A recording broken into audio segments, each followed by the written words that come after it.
ఈ అమ్మాయిది second delivery. First బేబీకి 4 ఇయర్స్ ఉన్నాయి. ఈ అమ్మాయి లాస్ట్ మూమెంట్లో దారంతా బాగా విచ్చుకున్న తర్వాత నా వల్ల కాదు, నాకు శక్తి లేదు, నేను మొక్కలేను, నా బిడ్డను తీసేసేయండి, ఆపరేషన్ చేసి తీసేయండి అంటూనే ఉన్నారు. సో ఇలా డెలివరీ టేబుల్ మీద మనం చాలామంది అనటం చూస్తూ ఉంటాం కదా. సో డెలివరీకి వెళ్ళే మామ్స్ అందరికీ కూడా కొన్ని టిప్స్ చెప్తాను వినండి.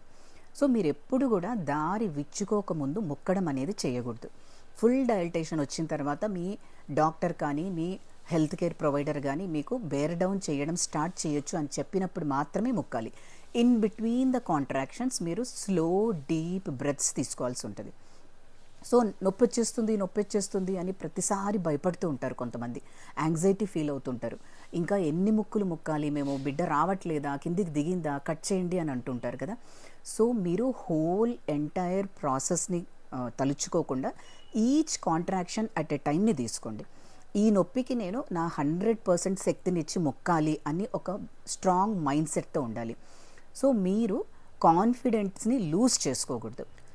శక్తి లేకుండా మొక్కడం కానీ, లేకపోతే బ్రీదింగ్కి పుషింగ్కి కోఆర్డినేషన్ లేకుండా మొక్కడం కానీ చేస్తే మీకు సెకండ్ స్టేజ్ అనేది ప్రొలాంగ్ అవుతుంది. మిమ్మల్ని కంటిన్యూస్గా రీఅష్యూరెన్స్ ఇచ్చే వాళ్ళని కానీ, లేకపోతే ఎంకరేజ్ చేసే వాళ్ళని కానీ, బ్రీదింగ్ గైడెన్స్ ఇచ్చే వాళ్ళని కానీ పక్కన పెట్టుకుంటే బెటర్. ప్రిఫరబుల్లీ మీ హస్బెండ్ ఉంటే బెటర్. ప్రాసెస్లో వామిటింగ్ వచ్చినట్లు ఉంటుంది, కళ్ళు తిరుగుతున్నట్లు ఉంటాయి, కాళ్ళు సలుపుతూ ఉంటాయి, కళ్ళు మబ్బులు కడుతూ ఉంటాయి. ఇవన్నీ కూడా ఈ బర్తింగ్ ప్రాసెస్లో నార్మల్. వీటికి మీరు భయపడాల్సిన అవసరం లేదు.